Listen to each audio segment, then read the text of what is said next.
All right, so today we're going to talk about how to make your ex miss you without talking to them. Now, this is one of my favorite topics to talk about because everyone always talks about the no contact rule when it comes to making an ex miss you without talking to them, but I actually want to dive deeper than the no contact rule. Specifically, I want to define how we look at the no contact rule and some of the changes we've made over the years and why it's so important and help make your ex miss you.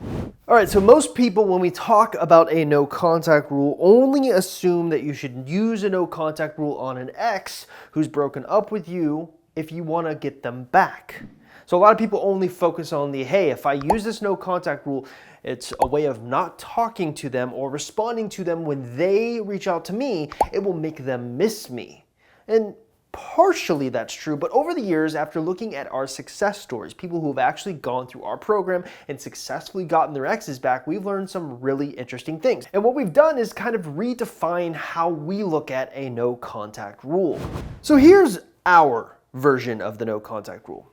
It basically refers to a period of time where you cut off all conceivable communication with an ex after a breakup. Now, the intent of this tactic should not be used to make your ex miss you, but instead should be used to rebuild your own life so that you can outgrow your ex. By doing this, the no contact rule can have the added benefit of making an ex miss you. But the interesting thing that we've learned about the no contact rule is that intent matters a lot. So through looking at our success stories, when we actually looked and tried to understand the patterns of why people were successful versus why people were unsuccessful, we actually learned that the people who had the correct type of intent going into a no contact rule had a better job of actually making their ex miss them. And recently I came across this really interesting philosophical concept that I think describes this process to a T. It's called the backwards law. So it kind of seems like an absurd way to operate, right? We're conditioned throughout our lives to work hard and good things will happen. In fact, willpower is among one of the most sought after qualities in the workforce today. I'll give you a direct example.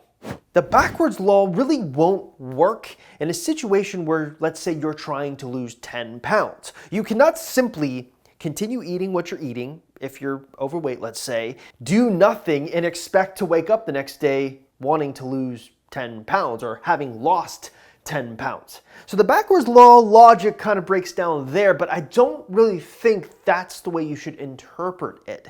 The more we seek, the less we find. That in its essence is the backward law. And so my interpretation of the backwards law is that a lot of times the intent matters. So if let's use our ex as an example because that's the most relevant thing that's happening here. Now let's apply the more we seek, the less we find kind of logic to that situation.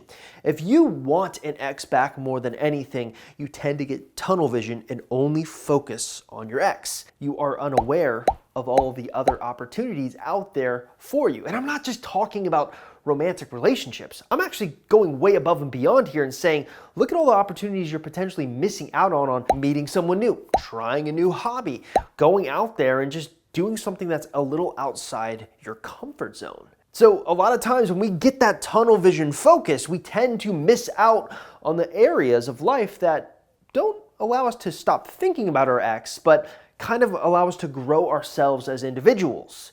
And what's interesting is when we actually, instead of focusing all 100% of our effort on that one person and we start focusing on all these missed opportunities that are available for us, we start to notice an ex missing us.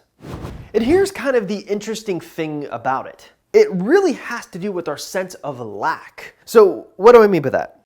Hey there, real quick, I want to say that if you're new to this YouTube channel or you're trying to figure out what you should be doing to get your ex back and you're trying to learn if you even have a chance in your specific circumstance, probably the smartest thing for you to do is actually stop by our website, www.exboyfriendrecovery.com, or take our Ex Recovery Chances quiz that can be found at exboyfriendrecovery.com.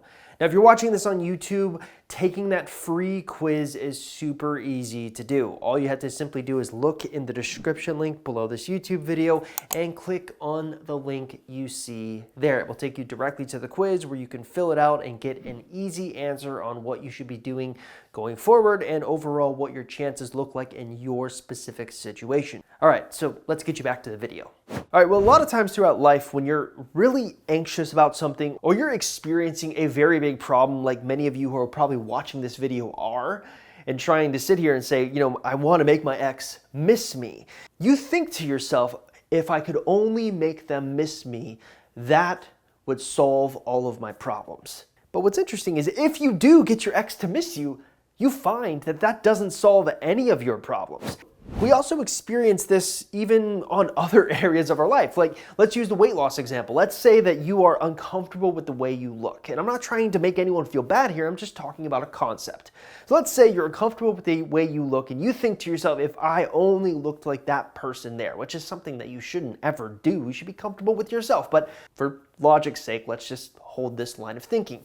If you think to yourself, if I only fixed myself by making myself look like them, my problems would go away.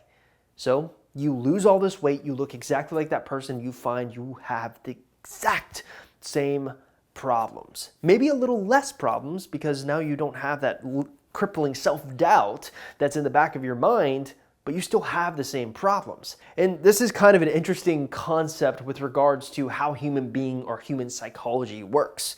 We often think if we can fix this problem, if I can get this outcome, my problems are over. I can sit back and relax. And we have found through studying human psychology that human beings have this survival mechanism that causes us to constantly worry about things, and it's normal. So to sit there and think, if you get this one problem solved, if you get your ex back, all of your problems are solved, I'm here to tell you, they're not. In fact, we have done studies to see how often couples that we have helped get back together actually stay together, and guess what?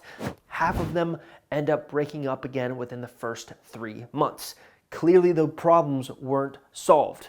So, what does the sense of lack have to do with anything? How does any of this work on making an ex miss you? Well, if you sit there and think, if I get my ex back, all of my problems are going to go away. What you're doing is limiting yourself so that you aren't having the opportunity to stop and enjoy the roses in life. Now, what do I mean by that?